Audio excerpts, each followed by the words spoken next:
DJ's just like, we're just scared of never being called again. Were you part of like the illegal raves? Yeah, I wasn't organising it, but yeah. There's no gatekeepers anymore, really. The tools are out there to do everything yourself. I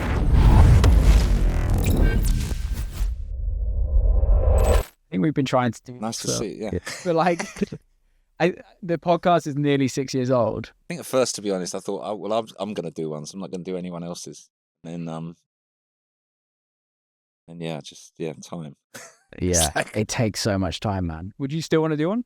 It's funny enough, someone just asked me that this morning, like, why aren't I doing one? I had meetings about it. With some really good people, like top producers of top podcasts. A lot of ex-BBC people are obviously in that world. It's about the ball and chain for me of like, because my whole life I've had it with radio, and I still do it. So the fact I still have to do, the fact I want to do a radio show of my own, and then obviously host the Essential Mix, you'd be amazed the amount of like peddling under the surface that still goes into making that. So when I went for all these meetings, I said, you know, if you gave me a start and a finish, I can handle that, you know. But when they said like the most valuable thing, or the thing they really, you know, the distributors or whatever, the people that will pay for it really want is, they want, you know, open-ended, like weekly commitment, go anywhere, guests, you know, think about subject matter like on the road. It was just like, I can't do that right now. I maybe one day. I was like, I'm still trying to write a book. So it's like, I don't know. What's your thoughts on podcasts generally as a format? I like it. I mean, I guess being in radio my whole life, I didn't really get it at the beginning, because I was obviously steeped in UK culture, radio, what radio meant, obviously the BBC. And I remember when it really, really started to take off, say 10 years ago. Yeah. Maybe 12 years. It was around that time we were talking before we started, just about me moving to LA. So I used to go all these meetings at the agency I was working with, WME, and they were so excited about podcasts and like so drumming on the table that this is the future. And I was like, well, what is this? This is just, we have this in the UK. Like, don't you have, this is just radio, chat, you know, talk radio. And the rest is history. You know, Joe Rogan, like, obviously, you know, I do listen. I get worn out. I listen to the football ones because I listen. So I find the Arsenal ones, you know, the analysis on the Arsenal ones, there's two very famous ones, one American one and one UK one. And the analysis is like way beyond anything you'll get on TV. So I do listen to those religiously. I listen to Rogan when there's a good guest. I listen to Bartlett when there's a good guest, or Jay Shetty, you know. It doesn't really count if you say Zane Lowe, but the odd Zane Lowe interview that's Apple, you know, I don't know if you heard the Armin van Buren one. I listened to it yesterday. Unbelievable. Yeah. I texted him, I said, Armin, mate, that's like, I always text, I was good, just me and Zane are like, obviously mates from Radio 1 days, but every now and again when he pulls out a good one. The bit I didn't know until I listened to because funny enough, he's doing something with me now on Ibiza Classics. So we've kind of reconnected again and been much more in contact in the last few months. And he told me about the piano album, but he wasn't really boasting about it. But what he didn't mention until I listened to that thing is the live recording. That's insane. Like the one shot, one take. Also, like not knowing how to play the piano until then. He's being modest there because he was always very, very good in the studio, and he knows his way around theory. And have you written with him before? No. I guess stylistically just very different. But he always had that kind of like the thing about the studio, and like he invested so much in that side of what he did. Similar to the way the Tiesto did, maybe even more than Tiesto in some ways. But he knows his way around making music. It's just like adding the virtuosity of actually playing, you know. So 40 years plus radio. Yeah. Do you like being interviewed? It's actually longer. Probably. Is it? Yeah, because I'm 60 something now, 65. And I started like on the I started like being a guest on like Radio Kent probably when I was like 17 or 18, and then went on to the Pirates. Invicta? Yeah, Invicta, Jazz FM, and then I got this massive break because I was writing for Blues and Soul magazine. So I was helping out a DJ called Froggy who was like one of the Soul Mafia DJs, who was the sound system guy as well. And he was the sound system guy for Radio 1 as well as for the kind of people like Chris Hill and Robbie Vincent and all the early like all dayers and stuff. And we became friends. And then he would, because I was a writer, and he would ask me for advice and tips about what was coming out. And in the end, that inadvertently meant that I got onto that show as well. So we used to share it. So for about a year, I would go up to Radio 1, you know, once every couple of weeks with my 3 favourite records and play them live on Peter Powell's show. And I was only, I think I was 21 probably. 20, yeah. And then I thought, like, I'm at Radio 1 now, like, can I get a show here? And it was like, no, it patted me on the head. It's like, no, you got to go and get way, way more experience than that. I think in 83, it was the last county of England to get a commercial radio station was Kent, where I was from. So they launched Invicta Radio, which had nothing to do with the pirate. I just happened to be the Invicta was the symbol of Kent. So I became the dance kind of DJ on Invicta for 3 or 4 years. So that was my first like full, proper like paid. Did that then change to Radio London? Then I went to Radio London for a bit.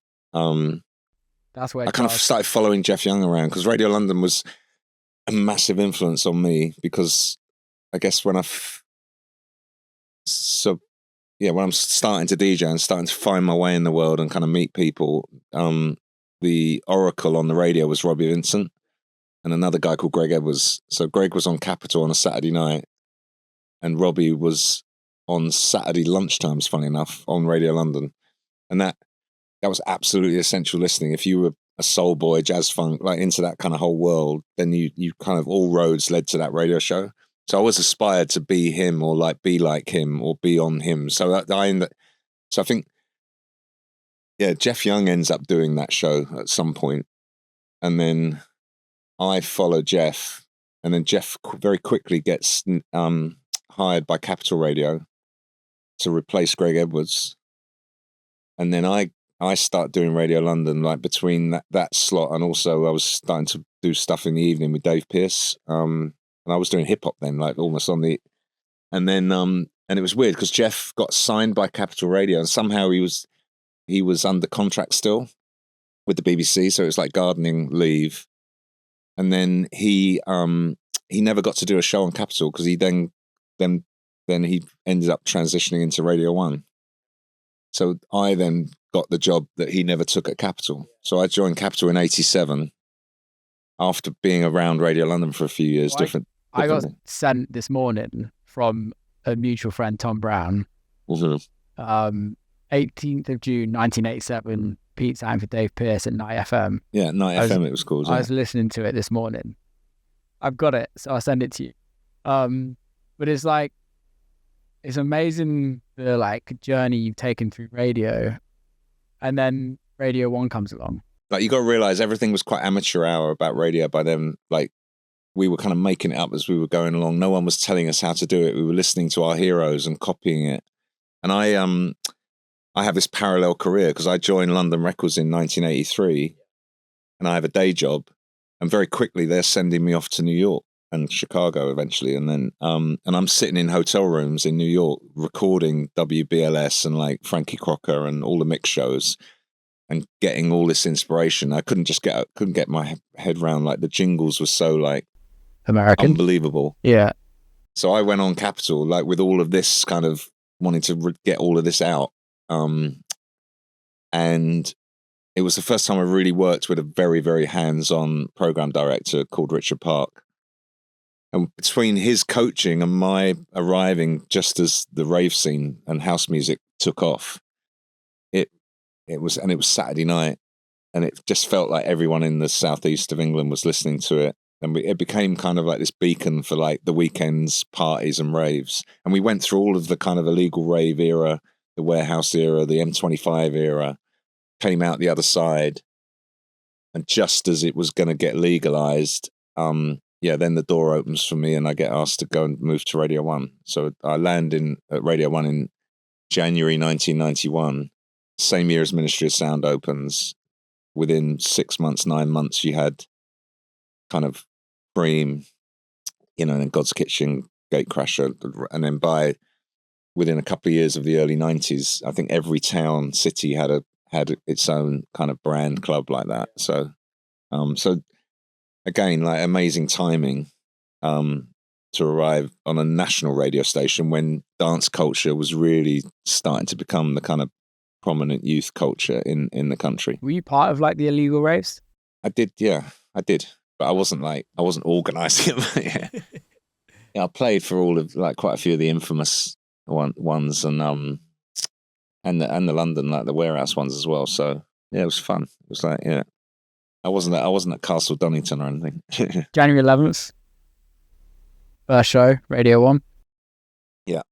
Can you remember the first record? I don't actually. Soho, Hippie Chick. Right, there you go. You've done your research. Yeah, I did some work. What I really clearly remember about Radio 1 the first week is I obviously I'd been up there, obviously, as I told you, and I knew a few people up there. But being on that time slot, I wasn't. And every you've got to understand that at Radio 1, everyone had a producer. The DJs were in a studio like this, at a console. It was all self-operated, except you also had an engineer the other side of the glass, like balancing stuff. And you had your producer in there as well. So when I was going up to meet everyone, because we were on at night, even though it started at 6 o'clock at night, we were with the kind of nighttime people. So I was always with John Peel's kind of crowd, and my producer Mike Hawkes that when I started was John Peel's producer as well. So that was quite cool to be amongst that lot. But then, apart from Mike, everyone else on the station just like they all left at like 5:30 and almost felt like they handed me the keys and said like, we're off down the pub, have a good time. So it was like, after being very, very hands-on at Capitol, it felt suddenly like on my own again, even though I had Mike. He was quite a kind of low-key character. So yeah, that's what I dreamt of. That's what I always wanted, and I kind of arrived. So what's that feeling? You get into Radio 1 for the first time. You know, just the channels were the channels, and they had a lot more clout and a lot more impact. So I still think radio's as important today as it was then, but it was much more impactful then because there was far less distractions. Like everybody of a certain age group, you know, driving around the country, everyone would always have the radio on. It was so much part of British culture. And we used to do, you know, that first 10 years, all through the kind of explosion of club culture, you know, I would have like hairdryer effects and like taps going on and off. Like we'd do this because everyone was getting ready in their bathrooms. We were almost like tapping things to like makeup, and it was all about that getting the whole nation together, ready for the weekend. And everyone was it felt like there was that time where everyone was living for the weekend. So everyone was doing these jobs to just make money to kind of make sure they could, you know, have fun at the weekend and get their ticket and their whatever, which kind of comes through in that there's that sequence in Human Traffic where they use my voice, because that really that whole film was about living for the weekend really, and what it was like to be, you know, a clubber in at that time. So that captured that really, really smartly. How was it hearing your voice in films? I know there's been a few. Yeah, it was fun. I mean, I got involved in that film because at London Records we were very active in the soundtrack space, and it fascinated me. I was always interested in film and film music, and London Records was a kind of mini major. It wasn't like a major, so we never got free records from our American record company because, well, for a long time we never had an American record company, so we would have to go and like find other ways to kind of create album sales, which were obviously very valuable. So we got into the soundtrack business quite heavily, and the Justin Kerrigan was a film student at Cardiff University, and he through some producers that had kind of found him in London, he was brought to me. I mean, he's very, very young, very, very smart guy, but he had the film made, and he had all the soundtrack kind of worked out, and he came to me for two reasons. Well, one is we wanted to do the soundtrack. Two, he wanted me to clear the music for him because he thought I knew everyone. and 3, he wanted my voice in the film. So that's kind of how that was the easiest bit to give him permission to. The hardest bit was getting permission to the music, because he used so much of the kind of classics from Chicago and Detroit, that it was that time, like, you got to think that was 2000. So it was already like 13, 14 years after like the early house records, and everyone was fighting each other in Chicago and Detroit at that time about who owned what and who ripped off who. So we had to replace 2/3 of what Justin wanted with other things, and that's probably where I got more involved, because then it was like suggesting, then you start being this music supervisor. But it was a great experience, and it's an iconic film that there's still discussions about that I'm involved in to bring it to the London stage. Actually, it's just like getting the money. How would that even work? Well, you'd be surprised. Yeah, so I'm talking to some interesting people. Some of the people behind like Arcadia at Glastonbury, about the staging of it. Joe Crossley. There's a couple of producers that are fanatical about the way it's going to happen. So we'll see. There is a script knocking about. It's just obviously so much of that film is so quick and visual. It's like how you get it all on the stage. So anyway, that'd be work amazing. in progress. That'd be amazing. Yeah. Can you remember the first essential new tune? I can't actually. You got it there for me. Candy Statin. You got to love all right, the Aaron bootleg.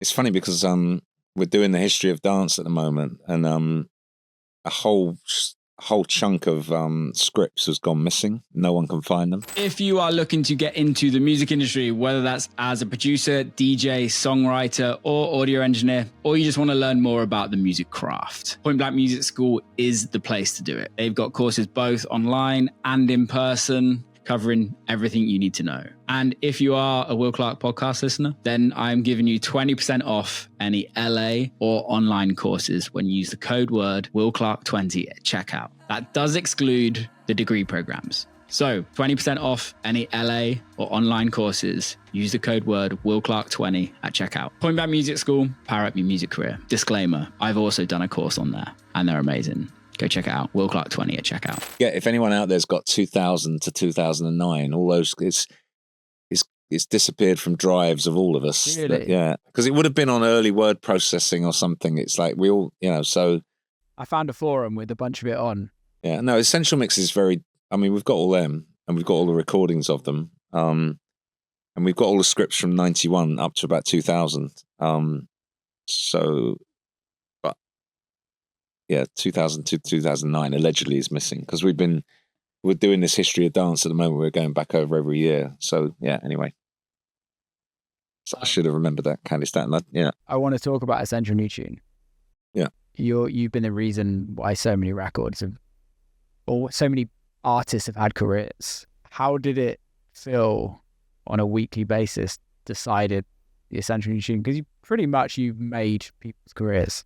I guess it's born out of a discipline of or kind of influenced by things that happened on the radio before me. So obviously DJs had records of the week, yeah, and all stuff like that. And it's something that I established before at Capitol that I was doing. We had a different name for it then. And then when the Radio 1, I wanted to continue it. And obviously people just like those signposts and those banners. And again, this was before kind of social media content or anything like that. And yeah, I mean, it became a thing, and it obviously allows some production of like what all the fanfare you make around it, and it's a journey to on the radio and a journey from. So there's a lot of reasons it kind of comes to be, but the side effect is pretty positive, that it has this positive effect on people. Yeah, I took it very seriously and listened to obviously as much music as possible, and we're still doing it. I guess it's sadly, I wouldn't say it's as impactful as it used to be. I think it's still pretty impactful. I think obviously it's lovely to hear you say that.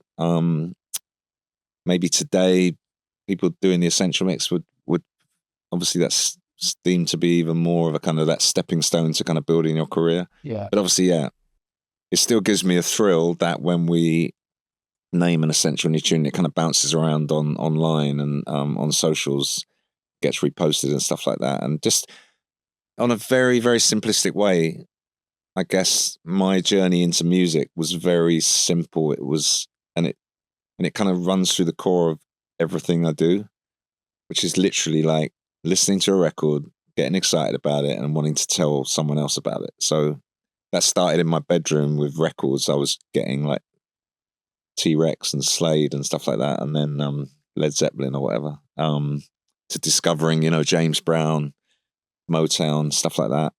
But it was always about sharing it. And I guess I was in a band when I was a kid as a drummer. So I always wanted to participate in music, and we were doing covers of like Deep Purple tunes and like, and I was got to school disco level of kind of performance. And then I saw a DJ one day playing other people's records, and I just thought, that's the one. That's the one. That's what I need to be doing. Do you still get excited about music? It's definitely a period of your career where everything's flying so fast. Very similar to what we were talking about earlier on the Armin van Buuren chat with Zane Lowe. That you don't appreciate it. You do at some point go on automatic pilot, and you're so in it, and you're so in the culture, and that's important as well. But I probably think more than ever about what I'm going to play, now. So I just did Coco last week, and I look back at my set, and it's like almost everything I'm either signing to my label, it's pre-released, or it's like. So I'm quite proud of that I'm building these sets now. So because by not playing like 3 times a week every week, I get to put more care into the times I do play. So yeah, it's still rewarding. It's still probably the most exciting thing to do. Weirdly, like just the core thing of being out there with the people. And I guess I'm trying to. Who am I trying to prove it to? I guess there's part of me thinks it is like a challenge. Of like, can you still do this? It's a weird thing. As I don't know, tell me if I'm wrong, but as a DJ, as a radio DJ, you're kind of giving something back to the community, right? And does it ever come to a point where you feel like I have to put the time in for the people that are listening? It's more the people making the music. Actually, it's always come from like championing. I mean, obviously, the listeners super important. And all the rules of radio, like you're always kind of talking to one person at a time, but really the driving factor is that it's always been about championing new music. And I think that it's almost more important than ever. I mean, it obviously was important back in the day, but now we've gone the complete 180 or 360 of like the completely different problem. In the beginning there was only one Pete Tong, there was only one Radio 1, there was hardly any dance shows, there was hardly any in the world to support, So obviously, when you did support it, the impact it had seemed huge. Now it's the other end, which is there's so much noise, so much distraction, hundreds of thousands of records getting released every week on streaming services, and it's really, really hard to get heard. And so we've been in this era of, as you know, well aware as an artist, where it doesn't matter what label you sign to, they all kind of asking you to kind of like build up your socials, have a huge following, and then you'll break the record. It's like, well, what do I need you for? It's like, so I think that my passion about the value of curation's probably gone up, and that's probably drives me more than anything. That I think if you can have an influence, a positive influence, then it's still worth doing. It's been quite interesting. Maybe it's having less impact right now than it maybe did a few years ago. But just the DJ videos of like people playing your song, and that kind of started to flip things in terms of what actually really mattered. Yeah. And I'm always studying the dynamics of like what really moves the needle. When do people really, really clock onto a song? And it's, I guess, again, when I started, it was like no one else had it. I was the only one that had it. You had to listen to me to hear it. Or the other DJs that would come on my show, they were the only one. It was all very, very exclusive and kind of like locked in a little bubble. In a club.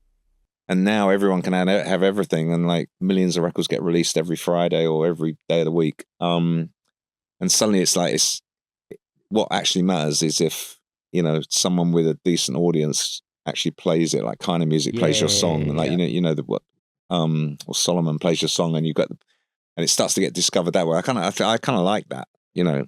It doesn't really matter now. Like it's changed the way I build the show, because it's almost just the most important record to play is the record that's just about to break, because all the other DJs are playing it that haven't got radio shows, if you know what I mean. So it's like, that's actually probably the real sweet spot to find those records. Do you do research on like? Yeah. I don't really like social media, but the best thing about social media is just the messaging services attached to them. So, you know, the network through right now, has been for a while, is obviously WhatsApp or just Instagram messaging.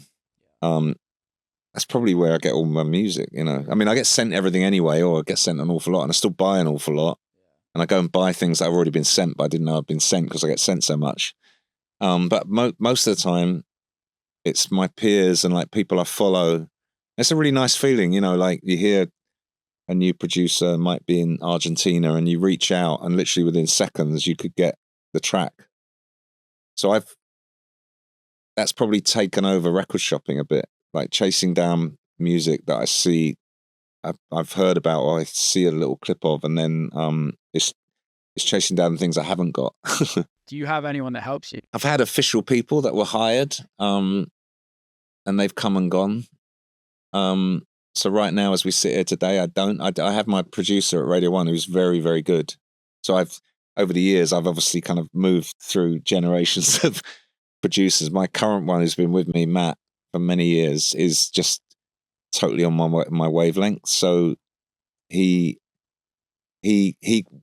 collects it all for the radio, but like effectively it's collecting it for club as well. I get into a kind of sixth sense of like knowing who's going to have what, when. And then obviously the label runners of the labels I'm most into or something, you know, then you kind of get stuff direct. So it comes at you.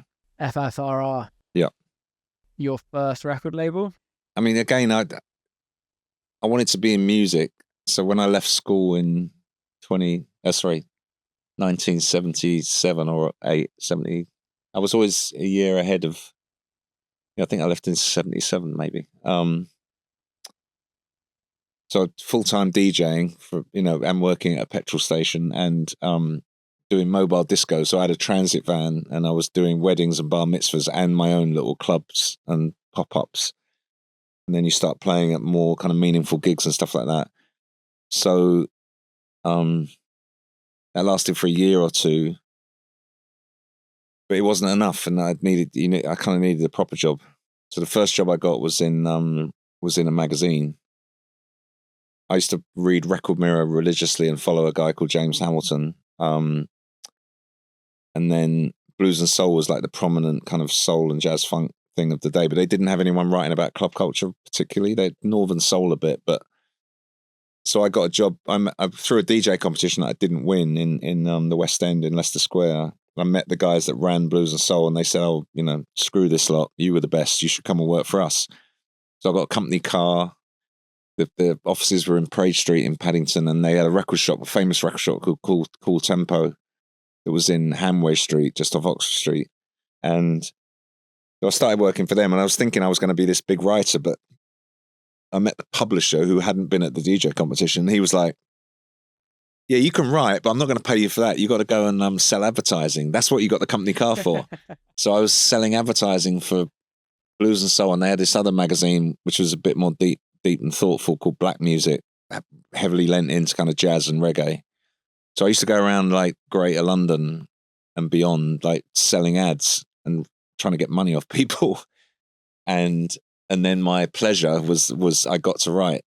But through the writing, I got so much happened because I got to meet all the named DJs of the day. I brought this kind of club culture kind of column into the magazine. And then obviously that's how I got onto Radio 1 as well, because them reaching out to me. But then a lot of my contemporaries and friends that were running record stores and stuff like that, they end up slowly getting picked off by the record labels.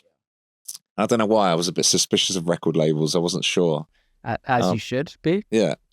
But then a couple of them were a couple of years ahead of me, and they started signing records they liked. And there was one guy in particular, sadly he's passed away now, but a guy called Mick Clarke, and he was the kind of he was the manager of a shop called City Sounds in Holborn, which was was one of the main record shops, and record shops is where it all happened. You kind of had to work your way up the hierarchy of like being the number one customer to get the special records first.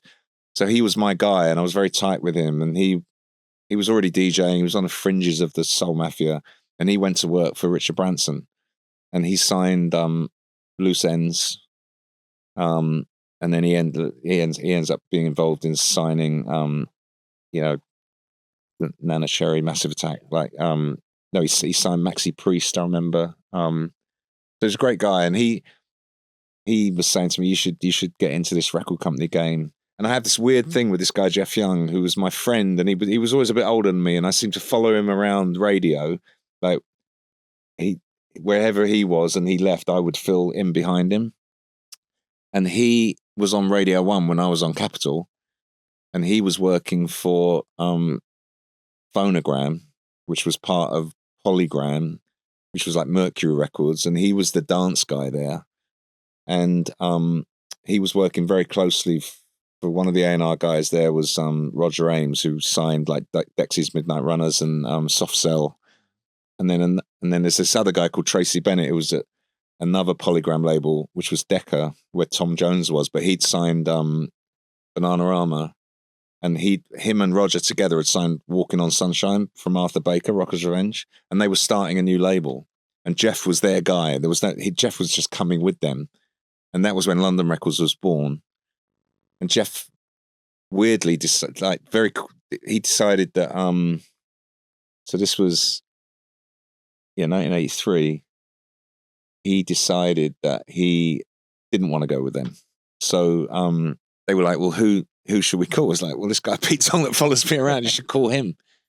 And the press officer from the guy called Colin Bell from this new label that was just about to be born, because he knew me because I was in the magazine, as a writer. So he called me, said, "You come and meet these guys," and I met them. Literally gave me the job on the spot, and I started work a couple of weeks later, and they were already number one in the charts with one of the first records they'd ever released, which was Candy Girl by New Edition, which they'd licensed again from Streetwise, which was where Arthur was. And my first day at work, I was given all these half-inch tapes of their next single. And they said, "You're a DJ, you go to the studio and edit the next single." And I was like, "Okay, where shall I go?" And I didn't let on that I didn't really know how to do that. And they just, because back those days, when you're building radio shows, obviously I was cutting tape with a razor, but I wasn't that good. I was all right with my own voice, but like here I was with the masters of the band that Bobby Brown was in, So they sent me off to the studio, and funny enough, it was going to be the Jam. It was the Jam studio. It was Paul Weller's studio, Paul Weller's dad, and there was a cutting room and a mastering room in it. And then there was an old guy in there called Carlos, a legendary figure, and he taught me pretty much within a few days of how to cut tape. So I kind of worked out the edits, counting the numbers of bars, just shorten the intro, and so I did all that there. Are you trying to get your music on more playlists? Songstats have just made that way easier. They've got this new tool called Playlist Check, where you can pretty much see how any playlist is performing. And it even grabs the curator's contact details, which is game-changing for all of us. Like, this is amazing. When they told me about this, I was like, wow. On top of that, they've teamed up with Submit Hub, Groover, Daily Playlist, Song Rocket, and loads more, which pretty much just allows you to submit your music to any playlist in the world. And the best part of this, you can get 10% off subscription for life using the code word Will Clarke, or just hit the link in the description. If you want your music heard by more people, which we all want, you need to get involved. Songstats, code word Will Clarke, or hit the link in the description. It was good experience. But yeah, so I joined London Records in '83, and I started signing dance records. And we had a very idealistic, like Roger and Tracy. Well, Roger particularly, his hero was Chris Blackwell, who ran Island Records, and Island Records was, it was a label that had Bob Marley, but it had, it could have U2, it could have Roxy Music, it could have Cat Stevens, and it was just a cool label, Grace Jones. It didn't need another label. So we were kind of like, London Records could have like Bronski Beat, Bananarama, Fine Young Cannibals, and then it could have Like the first really, really big record I signed was Joy Sims, which Curtis Mantronic produced, which was licensed from Sleeping Bag. Run DMC, I'd signed the second, because obviously when you say signed, then it means it's signed to an indie label in America, and you go over and you negotiate signing that record for the rest of the world, so you're licensing it. So I kind of started off pretty hot. Yeah. And we were signing a lot of one-offs as well. And then I pulled together like all the early house records, and we came up with this. So I came up with this idea of like, well, let's put them all on a compilation to kind of give it gravitas, and then we could go to like the magazines like The Face, and or An MBE, and we could sell them the movement as opposed to just one track. So that first album, which was called The House Sound of Chicago Volume 1, comes out on London Records, not FFRR. And Steve Silk Hurley's Jack Your Body's on it, and that goes to #1 pop in the pop chart without any radio play. Love Can't Turn Around, Farley Chap Master Funk, Daryl Pandy, that goes to like #3.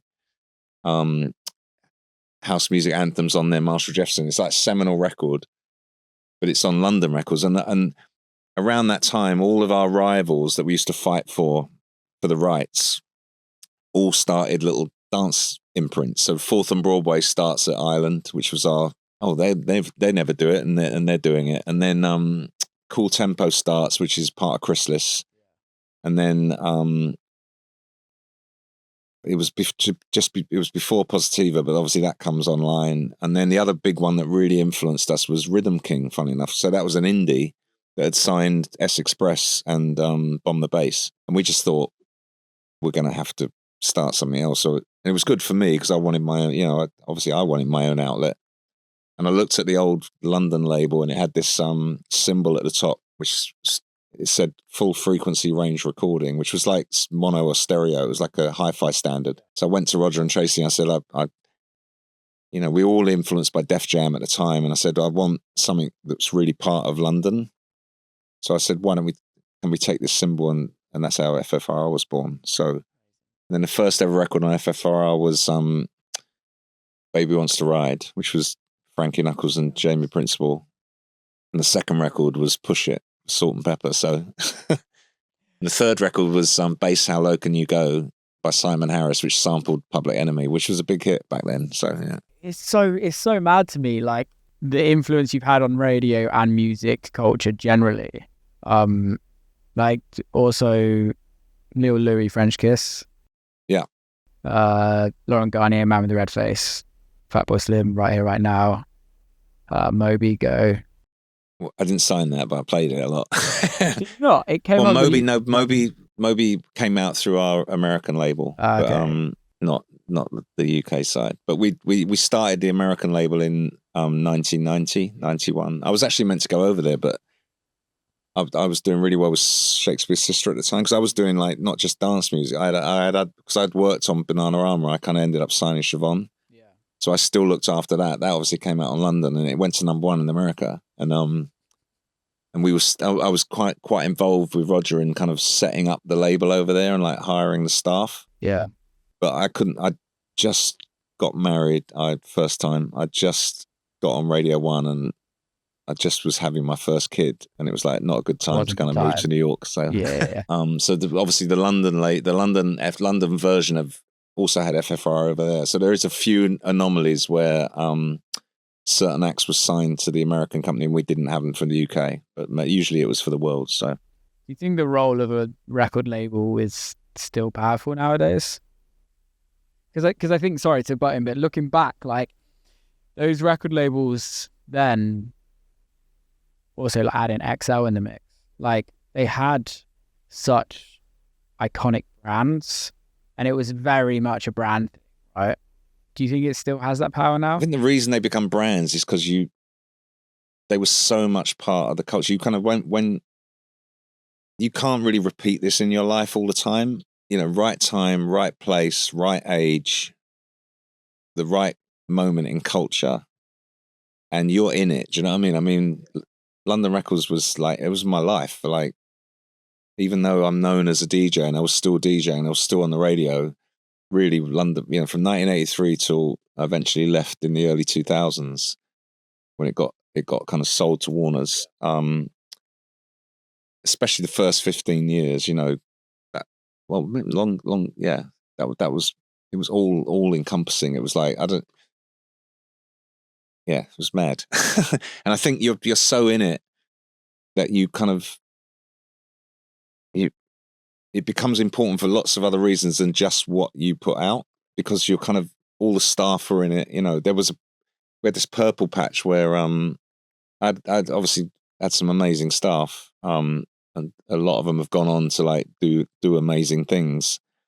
But there was this moment when kind of late 80s, into the early 90s, where I had a guy called Phil Howes working for me, Andy Thompson, Ben Kahn, Christian Tattersfield, who went on years. He's still a very prominent figure in the record business today. Nick Raphael, who went on to sign Sam Smith. All of us together and all going out all the time. I mean, and half of my staff used to live in Turnmills, like all weekends. So they'd start with the Friday night where I'd DJ a lot with like Tall Paul and people like that. Then that club got darker and darker and like crazier as it went all the way through to DTPM on a Monday. And some of them would stay there the whole time. There was a few years where almost every single week, one of them would come in. They'd come back up for air, but I would never see them on Tuesday. They'd come stagger in on Wednesday with a record to sign. And it was Felix, you know. It was like discovering Rollo. I remember that was the big thing. It was like bumping into Rollo and finding out. And Rollo like had that period where he was just Faithless. Blew up before Faithless, really, with his own records and JX and things like that. I mean, and it was the fact that I would play the record and then Tony DeVee would play the record, and then it just records could kind of just blow up over a weekend, and then we'd end up with a mad fight, usually between me and Deconstruction, you know, and Cool Tempo or whatever. Who was going to sign the records? So, I mean, it's very hard to break records. It's very hard to break artists. It's very, very expensive. We're in this era where it feels like record labels are chasing. I remember when I first started at London, well, all my time in London Records, people often asked us, why didn't you ever get into publishing? I mean, I was completely naive to publishing. I never, you know, when I did those first compilations with Ministry, with Boy George, the annual, you know, which sold millions of copies, you know, years later, my lawyer would say to me, why didn't you ever have a track on there? I was like, well, no one told me I should, you know. It's like, why didn't you, someone said that, you know, why didn't you put your voice on there? Like that, just a voice would have like, you probably be worth like, you know, £500,000 by now. And we just because and the reason that is because the guys I work with, they used to like publishers who are you know, ambulance, they used to call them ambulance chasers. Like we're the real talent. Like we take the risks. We turn water into wine. We like find these unpolished gems and like break them, and publishers just come along and like sign whatever blows up. So we always had this weird view of publishing. London Records did eventually have a publishing company run by a guy called Ian Surrey, he's a lovely guy. But we were always a bit late to it. And I was personally late to it and never really made it a priority when I should. But I think record companies have come a bit like that now. You know, they're kind of like what we used to call, they're just like waiting for the data. You know, obviously there's some exceptions, but it's interesting, like what as a young kid, you know, girl, boy, whatever, making music for the first time, infatuated by the culture, infatuated by dance music, where do they really want to sign now? It's like, I think they're just as likely to sign to Josh Baker to be on his label, or Jamie Jones, as they would to sign to Polydor. Do you know what I mean? I just don't think they necessarily know about Polydor. Yeah, they wouldn't necessarily know. I mean, they might know because there's some act on a label. That's how it always used to work, right? I want to sign to Factory because I like New Order. I think XL still try and do that thing, and I think Young, you know, Caius's label still tries to do that thing. There's obviously Innovisions, like all these, you know, the legendary electronic labels. But it's hard. It's hard to make money. It's hard to take the risks that we all used to take. There's just barely, there is money in it. There is. But to get to that point where there is money in it, it takes so long. Everyone does it for themselves and just waits for the big major to come knocking on the door when it's kind of inevitable. I mean, you definitely need, you know, at some point, if you're really, really going to be J Balvin, it probably, you know, it probably helps to have, it does help to have major system. But it's just that incubator period. And there's no better incubators than DJs themselves. And I guess that's the empowering thing now. That a lot of, it's very natural for like DJs to have their own labels and, you know. Yeah. I mean, I'm doing it like totally in reverse. So come full circle now. So I run, like, obviously I'm sitting here in 360 and I'm involved with these guys. I started the label with Mark, but my passion was to like have my own label again. Like, no, when I say again, like I never had it. I never had a DJ label. And I'm going to explain to people on the podcast, like, well, what do you mean? It's like, well... Okay, people, we all know running ads is key to getting your music heard. But unless you're a neuroscientist, running them on Meta is an absolute nightmare. Until I found Intelligent. They have built a platform where in literally 6 clicks, your ads can be live and you can watch your Spotify streams go up and your Beatport chart positioning go up. It's actually mental what they've done. I genuinely love this product. And we are giving you 30% off a subscription for life. So if you click the link in the description, use the code word WILL, that's WILL, and you'll get 30% off a lifetime subscription. Go check it out. Intelligent. Even in 1983, you know, I was paid a salary. We had staff. We had to keep the lights on. As idealistic as we were, we still had to have hits, you know. So even though it was, I wouldn't say easier, it was a different time, like values were like so much higher, hits were worth so much more. We had a lot of them. So we could take some risks and blah, blah, blah. But I never, and all my life with the labels was basically driven by the overhead being so big. Yeah. You had to pay the bills, you know, so it doesn't matter how idealistic you want to be, it doesn't last very long. It's like, so it's very hard to stay on message. Yeah. Being a label with a big overhead because, you know, I want to do drum and bass. Like, well, unless you knock it out the park within the first few releases, you're going to be doing, you know, hard style. You're going to be chasing wherever they hit to keep the lights on. So it's, and whereas if Solomon does dynamic, he doesn't have to do that because he runs it on a different set of economics. And that's what Damien did with Crosstown Rebels. Damien used to work for me at London Records years before, and then he started City Rockers, and then he starts Crosstown Rebels. And Jamie with Hot Creations with Lee, they've done it from a very idealistic. I want to collect music that I'm going to play. You know, I love that, and I never had one, so I've got one now called Places and Spaces, and I describe it as like having my own art gallery. I just want like the paintings on the wall that I like. I don't care what you think. It's like and that. Actually, how do you run that differently though? And it's got a bit more of a family vibe.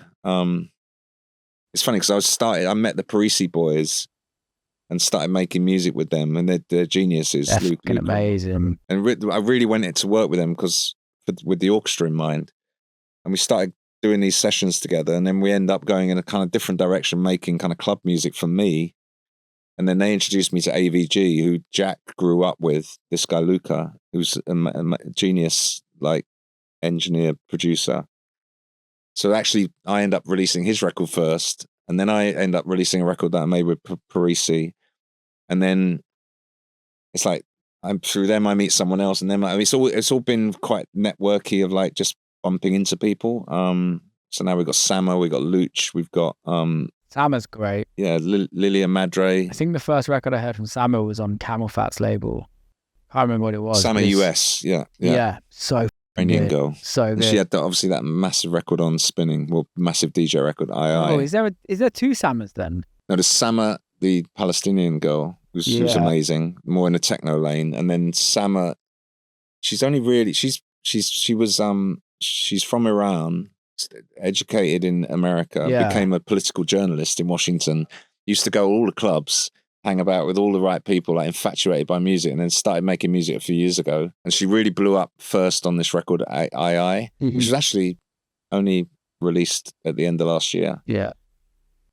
And then I got to meet her, and then we've released Diplo. Yeah. Nice. She's probably in the short, I mean, we only started in April, so it's going to be the biggest streaming record so far is her record. Really? Yeah. Is it nice to see that new artists come through on your label? Like, it's a different feeling for me. It's what all the other DJs do, but I've never done it. So it's nice. I kind of, and I'm doing it with a different. I'm just doing it to try and. It's you tell any big players in the music business, it's like, yeah, right, yeah. It's like, yeah, that's exactly what I was going to ask. It's when does the business start to get involved? If you can keep the, I mean, it still costs money. It's still, I'm going to lose money, but I'm not spending even 360's money. I'm spending my money doing it. I'm distributing it through them. But we're trying to, it's just, I'm trying to do it on DJ rules, which tends to be no advances, 50-50. Different splits, 50-50 deals. Trying to do it like all those other guys do it and see where it leads to.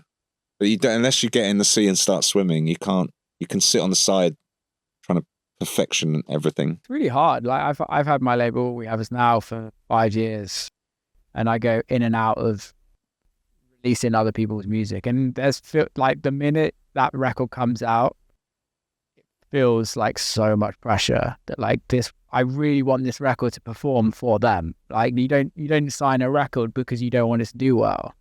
And nowadays it's so much harder to make records do really well. Yeah, and it's hard for labels, obviously. And we're at 360, we kind of position ourselves in between again of like, it's not a major, but it's not a DJ label. Yeah. But, and obviously you have to have hits at some point. Yeah. And also you want to have longer relationships with people, because that's the other thing that's a nightmare. Is like, it's all very transactional, I'll get a Luch record, but then you'll get a Luch record, and you over there will get a Luch record. And for Luch, that's great because he wants to be on Circle Loco there, and you know the game. Yeah. And it works on a DJ level, like, but obviously for a 360 level, that's quite frustrating. It's all right if the one-off's a massive hit, or we are trying to shape a reputation and build a reputation, but it means so much more to us to have a long relationship with Dom Dollar, and a long relationship with Josh Baker, and through being successful with those people, hopefully it's easier to convince the next one that comes through the door that we wanted to have a longer relationship with, because it works for the DJ to a point.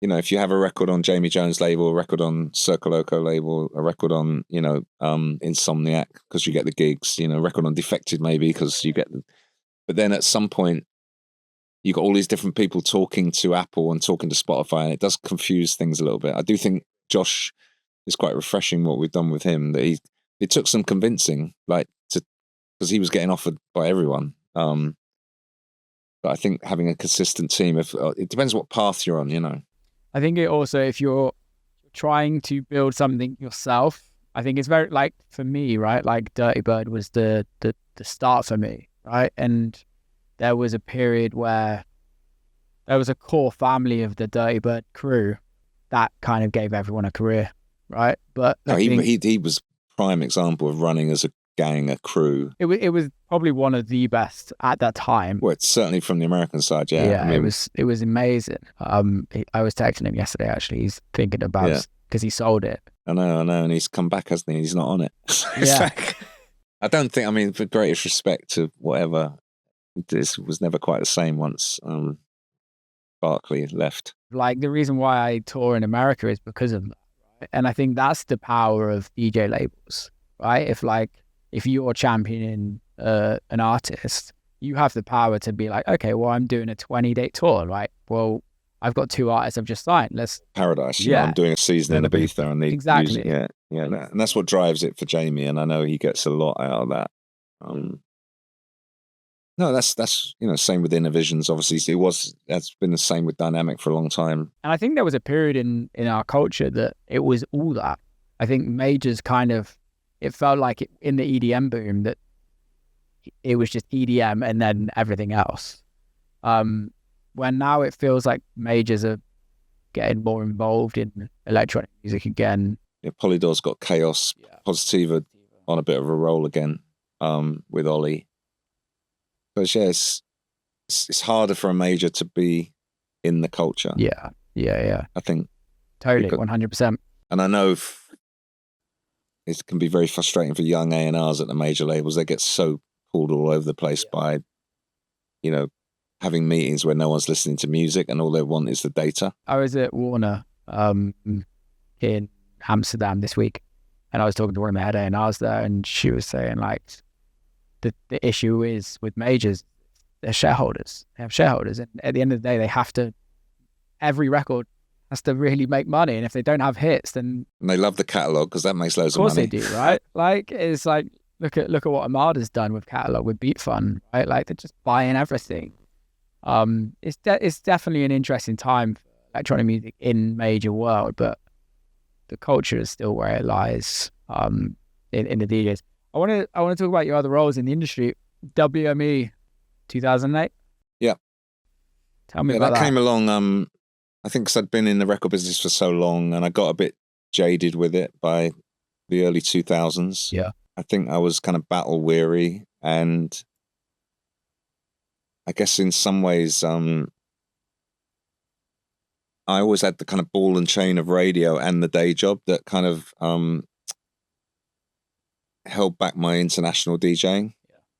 So even though I was going to America a lot, I'd always have to come back. It always seemed like I was on a long string, an elastic band.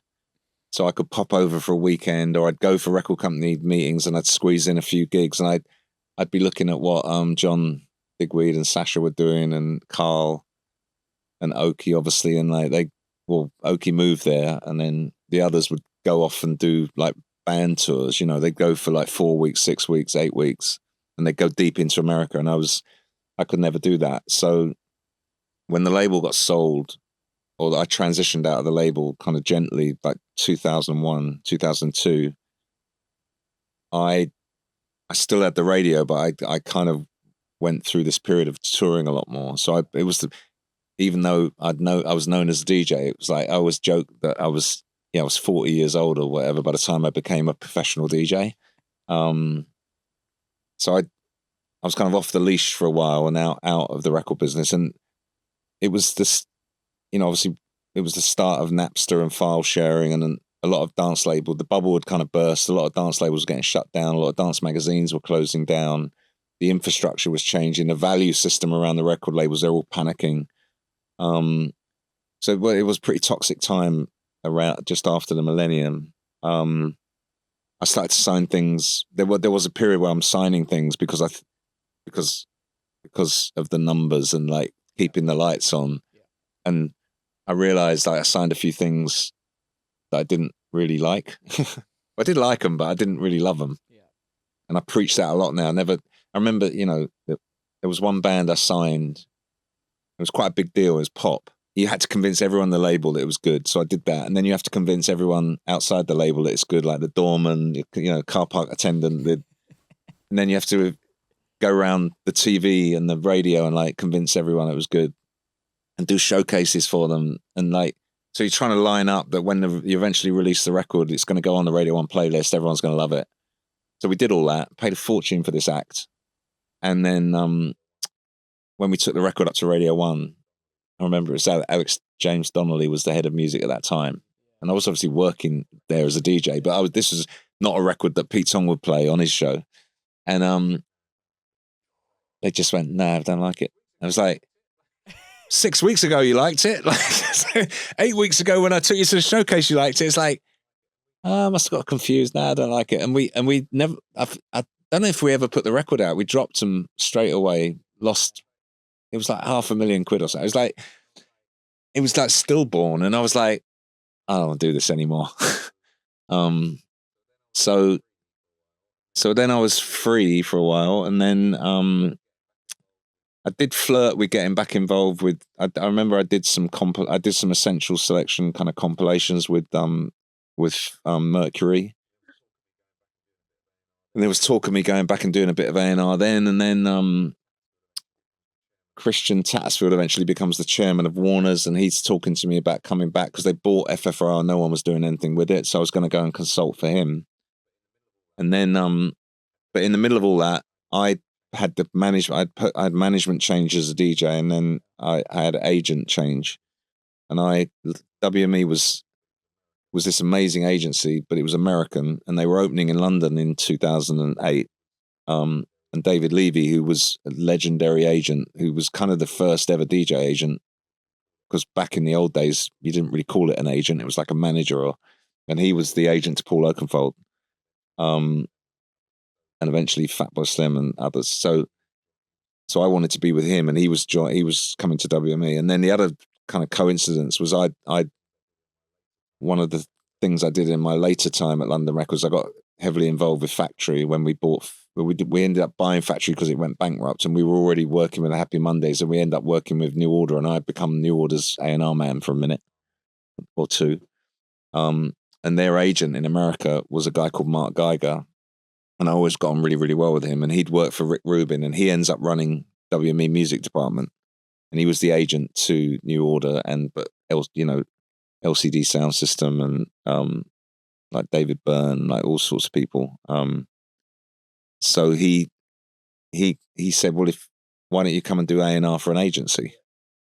Because I'm going to start, like, why don't you come and, like, we've hired these people. Like, the other guy in London was a guy called Solomon Parker, who was the Prodigy's agent. So he's like, we've got all these electronic music in London. He was a real Anglophile because he, as well. So he just loved British music and dance music. And he was like, why don't you come and do A&R for an agency? I was like, well, how does that work? He said, well, just teach us what we should, tell them what they should sign.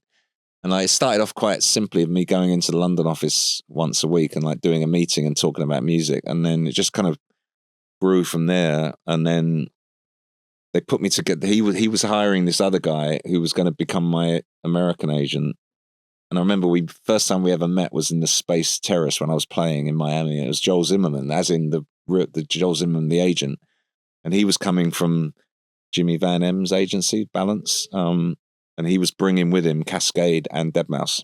So I kind of became his kind of partner, like not as an agent, but like I became really close with him in building it with David Levy, obviously. And then a girl called Sam Kirby, who's now running UTA.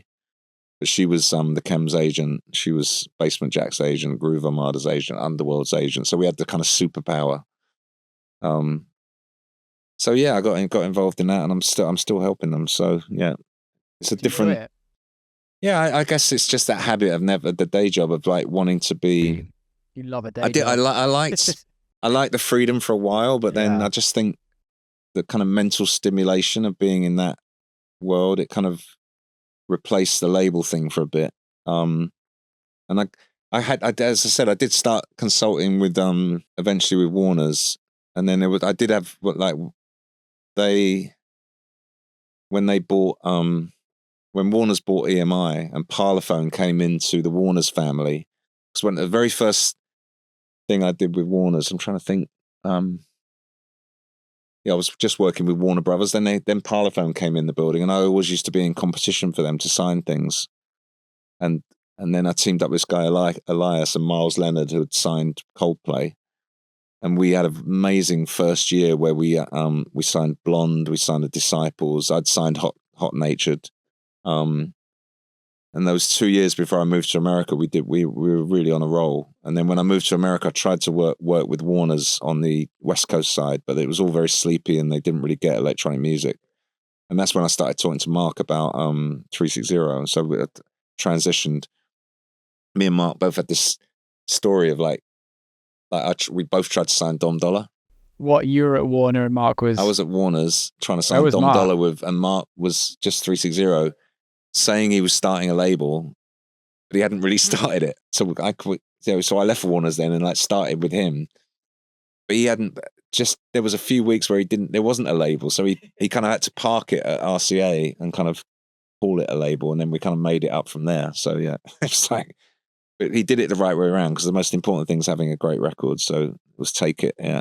And it was a license deal again. It was actually signed to Sweat It Out. So yeah, it's amazing what Dom's doing now. I think in a couple of weeks he's done 50,000 tickets in Sydney. Yeah, I know, he's a beast, force of nature. Do you feel like we're kind of back in EDM era? I think we're in an era where obviously when EDM blew up, there was no I say indigenous, it's a weird word to use for music, but there was no homemade American music that was as successful as Avicii or Swedish House Mafia or David Guetta. So it was obviously dominated by Calvin back then at the beginning. It was really it was like Cascade and Steve Aoki, but it didn't really travel here. Deadmau5 obviously kind of did break the mold, obviously being from Canada. But it took a while, And then obviously, I always say with like EDM, you had the demand for EDM was so insane especially when Vegas came online, you had your A-listers that we all still know and remember and talk about to this day, and a lot of them are still working. And then I would say you had that B level that made as of money, but the names don't jump to mind. I mean, there was that middle business, what I'd call the B tier of, you know, I can't name names because people are getting upset, but you know what I'm saying? Well, I think John Summit single-handedly is, like, to his credit, has kind of brought America. I mean, you know, so obviously there's millions of American producers now, but I have to say, you know, I was involved with him right at the beginning with Deep End, and we licensed. It was weird. It was on Defected, and I managed to convince them to license that record to us for America for 360 for the remix of Deep End. Yeah, and it's because I think still to this day it's one of the 360's biggest stream records.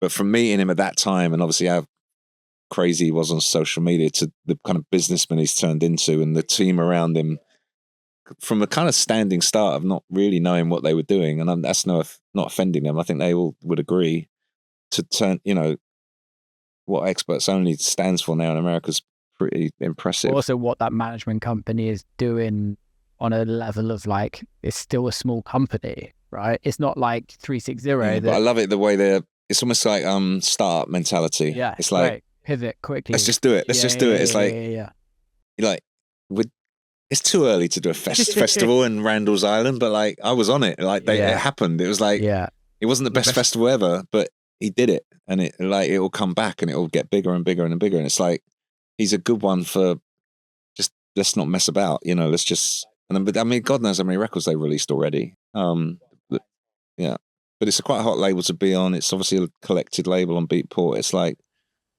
so. Yeah, I mean, I don't know. I think it's a really interesting time, because then obviously you've got the whole explosion between, you know, what Stussy started, and now all the Dutch, like the fact that Dutch now leading the way in, like, the house music scene, or like the 130 BPM. Well, I had Stussy on the podcast, and I think we came up with some crazy stat that he was, like, the third most toured artist in the world at that, like, last year. And you're like, this crazy dude from Holland, you just like, yeah, it's mad. But he was also quite a loner, like, at the beginning. Like, he was years. Obviously everyone knew he was good, but he didn't really fit anywhere. And now he's at the center of everything. And obviously Josh coming up out of the UK in a similar way, and Josh even more, like, kind of like Summit mentality of, like, obviously having that, he's running his own parties, running his own festival, which already, by the time anyone knew who Josh Baker was outside of Manchester, he'd already partnered with Live Nation on that. Josh is a very business. Yeah, and Kurt, I mean, they're quite, and Kurt manages Marcelo now as well. And then all those, like, the Dutch, the Amsterdam house crews just exploded. So that feels like a whole different world as well. It's amazing, man. It's amazing. And then you've still got, like, obviously, you know, Solomon, Black Coffee, Marco still doing crazy tickets in Ibiza. I think it's interesting. It's a bit like the record company thing. It's like, will we ever have another Coldplay? Will we ever have another Dua Lipa even? Because it's harder and harder to have worldwide megastars. Is Sabrina caught up into that? I don't know, maybe. But similarly with DJs, like, you can blow up a lot faster and disappear a lot quicker. And I think it'll be interesting. I'm sensing that now. Like, it's one thing to be big, and it's another thing to be a resident in Ibiza. It's quite fun, because I think Ibiza used to be about the parties. Like, Elro, I think, still was one of the most successful things in Ibiza last year. And obviously back in the day, it was brand led parties, not really led by DJs. And now we've had that era of it's very led by DJs. Wonderland. Yeah, mine. Yeah, or Pure Pasha was my when I became resident at Pasha, like, and 10 years of, I just wanted to celebrate what Pasha was about. And that's where we came out. It was quite simplistic because I was infatuated by that book that Ricardo published, the Big Red Book. And I said, I just want my night to be like that, because I don't see nights like that anymore. And that's where Pure Pasha came from. And obviously we had great lineups, but I was there every week, but it wasn't Pete Tong's night, it was Pure Pasha. So I think Do you think that can come back though? Well, I think it's coming. It's kind of creeping back in the sense that like Elro probably doesn't cost as much to put together as booking a superstar DJ for a season, and that superstar DJs for a season will be very transactional. It's like they're not going to pay you that forever unless you get the tickets in. I had Fergie on the podcast, and he was talking because obviously he did the move to Vegas, and there was a period of what he was talking about in his time where he realized the rest of the world turned into Vegas. I think that really, really came home this year with Universe. You know, I've heard stories. Yeah, I think Universe is so big that it limits the risk taking. Yeah. So I've heard stories at clubs now for the first time, like what Fergie used to talk about of like, you know, if you don't play songs they know, the bottle sales don't go down, or people leave the tables early. It's like, and we're getting that kind of. I'm hearing those conversations in Ibiza now, which is quite scary. Really, it's really interesting.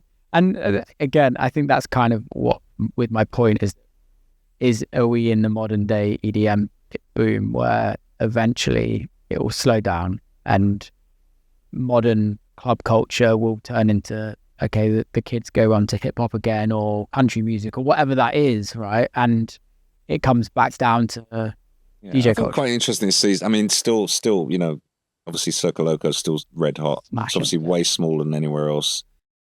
You know, yeah, they're charging a bit more to get in now. Lineups are slightly different. Yeah, but it's still essentially, I love the rules Antonio and Andrea, you know, that idea of they don't really announce the lineup until the day of or day before. They announce the season, but they don't announce who's on which. The set times are all last minute. It's still a nice thing to do to try and keep that authenticity, and it's still huge around the block every week. You know, obviously Amnesia got a bit of a bashing this year, but I like the story of like seeing East End dubs do really well. That felt like of the people, for the people, by the people. Well, he's been doing it for so long. That's a good kind of counter to all the, no disrespect to Universal, you know, amazing building, some amazing nights there, but it's I think you always need these counters to balance things out. Yeah. Ibiza Classics. Yeah. I went to see one of them a very long time ago at the O2. It was absolutely amazing. Started in the proms. Yeah, so it started as an invitation, a kind of challenge of Radio 1 calling me up going, oh, the proms want us to put on a prom. Would you be interested in curating one? And I kind of learned a long time ago just to say yes to things like that and like work it out later. I said yes before really knowing what I had to do. Ends up meeting Jules Buckley through that, end up creating that first show together where we had about 6 months to plan it. It was January I got the call and we did it in the end of July 2015. And yeah, it was all that 6 months. It was this challenge. It was this appointment to fulfill and not let people down and come up with something amazing. And we had to hot seat it on the day, which means, you know, we didn't get into the Albert Hall at like breakfast time and have all day. There was a prom that finished at like, I don't know, 6:30 or something, and we had to rush in. And so we were limited of what we could do. But to be fair, we were so focused on the music, we weren't worrying too much about what it looked like, although it was going to be live on TV. And we did it, and we did this 70-minute set. And we knew immediately halfway through right here, right now, that something special was going on, because the whole of the Albert Hall just stood up, started dancing and clapping, and never sat down for the rest of the show. So we were all buzzing by the time we got back in the dressing room. And the first thought was just like, this can't be the only time we're going to do this. But that was the first time we thought about doing it again, if you know what I mean. It was like, there was never any notion at any point that this was going to be something that I'd be doing for 10 years. So how much does it cost? Absolute fortune. Yeah. Some heavy lifting. And which is one of the reasons it's been so difficult to take outside the UK. I mean, we have done, but you need special circumstances like sponsorship or kind of people preparing to not make money on it, but they want it there for a different reason. So we've been booked by kind of governments like Malta and Gibraltar and even in Marbella a couple of years ago. And we did do Australia, did an amazing show in Sydney and Melbourne particularly. And we took it to the Hollywood Bowl, which is unreal. But it's hard to move it around. So and all costs since COVID, actually, the costs of doing this kind of things just got higher and higher. Trucking, all sorts of everything to do with touring's got more expensive. So we keep constantly analyzing how we can make sure it makes some money or breaks even, you know. So it's been an amazing gift. I'm very grateful, like lots of gratitude around it of it just coming into my life at that time, because it's certainly not something I planned. But we got to celebrate 10 years this year and went back to the Royal Albert Hall for the first time and did 4 nights, like sold it out consecutive. So, and now we're just working on the finishing touches of the winter tour. So we're back out there in a few weeks, like, start of December. The thing that I love about it, and it's something that like my team talk about quite a lot, is like the aging fan, right? Of like, obviously you've been doing this for a long time, and the people that listen to you or came to see you play or whatever. Yeah, I mean, it was very dialed in at the beginning. We called them relapse ravers. Yeah, literally. You realise if you grew up in the late 80s, early 90s and you fell in love with that music, even if you got older and you couldn't go out to clubs anymore, just as people, fans of the Beatles or the Stones, you know, you never stop loving the music, never stop having that connection. It was just a new generation of people. So I think we kind of bumped into each other like accidentally on purpose around that Albert Hall show, and that was the real magic.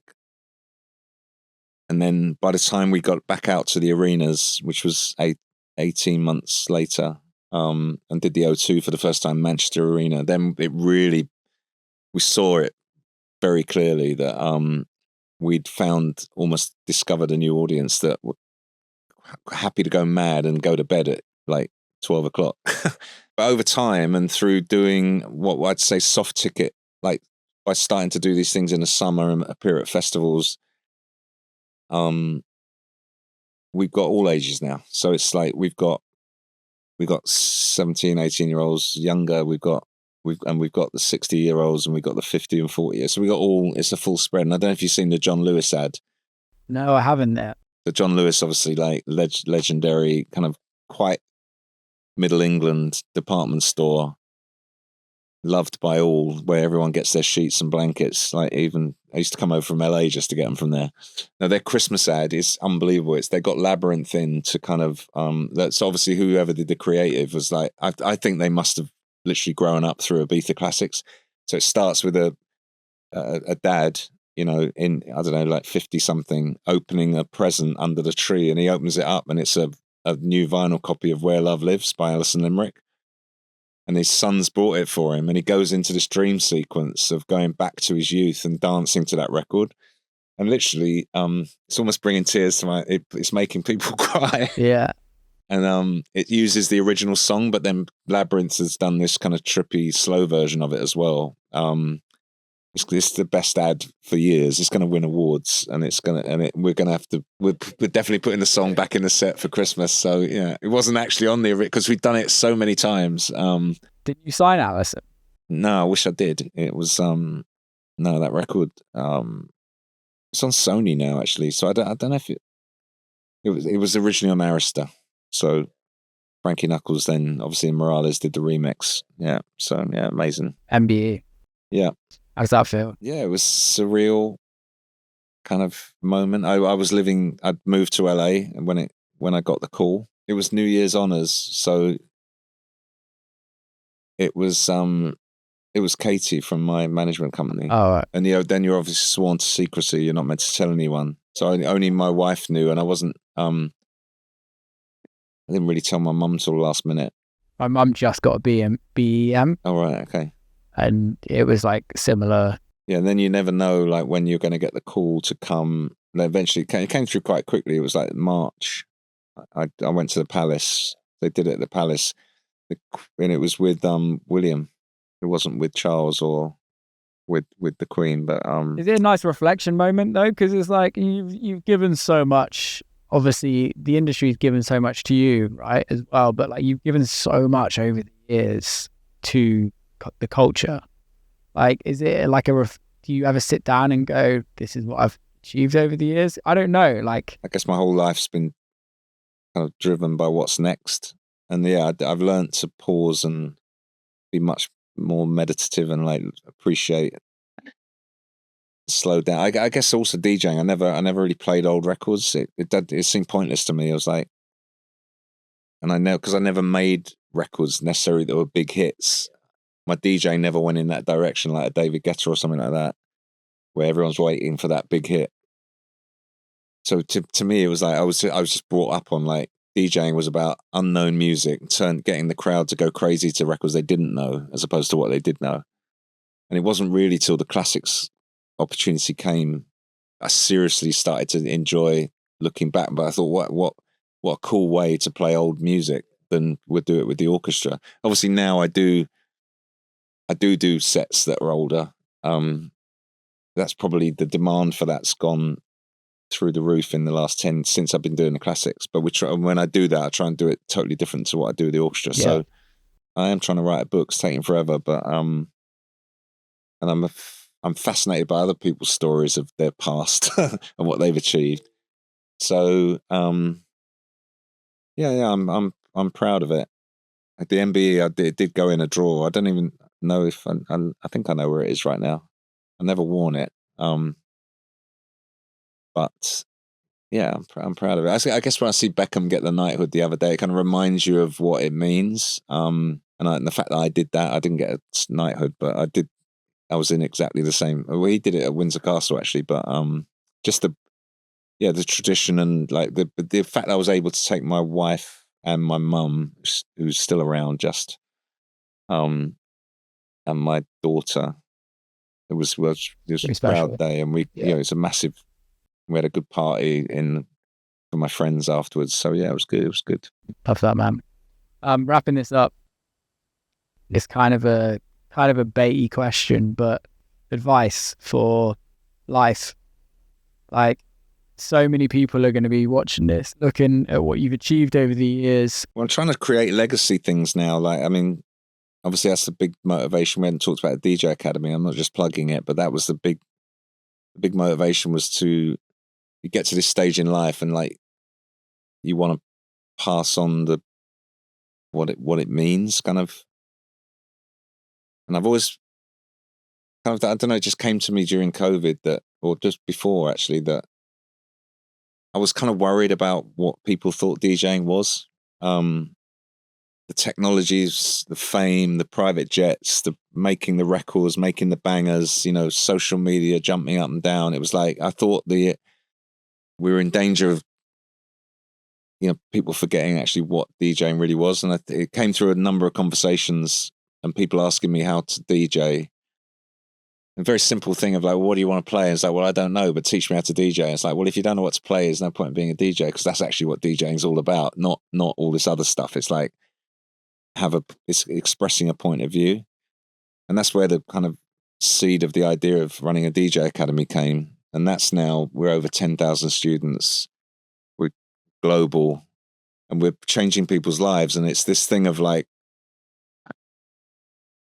and I didn't really, it was a bit of that John Summit story of like, unless we start this thing, we're not going to really work out what it does. But once we started it, it's like getting people into the real world and seeing them get signed to real agencies, get booked at real places like Pasha and Ibiza and Amnesia, and start to have their music out on real labels. It's like, oh, we're actually doing something now to help people. What was the question? The question was advice for just life. Like you've gone through a lot. Following your passion is definitely a big thing. Trying to find work you love, trying to make money doing something you love. There's never been a better time. There's no gatekeepers anymore, really. Like, the tools are out there to do everything yourself. You've got to put the work in whatever direction you want to go in. Yeah. There's a lot of hard graft. And I think if DJing is your thing and it's for you, you think it's for you, and things start to click, enjoy the journey. I think at the beginning, like, if you do kind of get a spark and things start to run, there are kind of no rules. You got like, because everything's happening for the first time, and you've just got to kind of make the most of it and enjoy it and be observe what's happening. Like, I guess that would be the thing, like to really, really kind of take it in what's going on. And I think if it really, really starts to fly, the really difficult bit is once you, like, if you really start to blow up really big, and then this is what Armin talked about in his interview. It's what's well documented in the Avicii story, but that's when it can get tricky. Like you get so sucked into the money and the fame and the adulation and the opportunities. Look, yeah, I think DJs have there's a common disease in DJs. One the biggest one is fear of missing out. We're not bands who like make an album, like take a year to make an album considered, then go and tour it and then have a holiday or a break. With DJs just like constant. We're just scared of never being called again, scared of never. It's literally been my month. I took October off and I'm like, I'm horrible to be around. My girlfriend's like, dude, chill.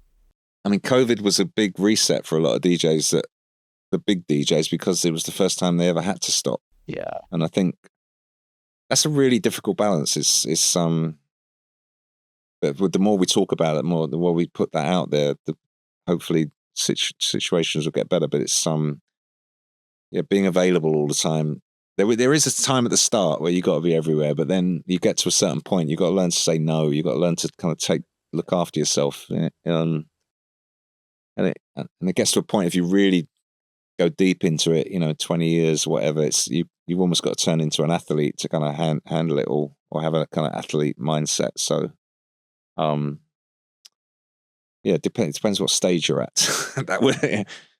But one thing for sure, play what you love for as long as possible. Don't start playing what you don't love, or you fall out of it quite quickly. And sign what you love. That is a very idealistic thing to say on the label side.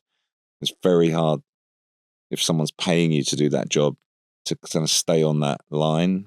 So I don't think, when I started out, I guess being in a record company was like going to Hollywood. It was like this, even though I was reluctant at the start, once I got in there, it was the best job in the world. I don't know if that's the case necessarily right now. And as you said, it's like we're all figuring out what a label does and what a label should do. And I was kind of joking with the people at the DJ Academy, that my partners, because in a funny sort of way, we've turned into what a record label used to do. Now, if you got signed to Motown in the 60s, you kind of moved into the Motown house. They taught you how to sing. They taught you how to dance. They put you through with all these writers. They'd find you a hit. Then you'd go on the road with the Motown Review. It's like, it's almost like I feel like like you were saying about the DJ labels, that's kind of what the DJ labels do, 100%. So I think people that have to, the artist then really feels they're getting value.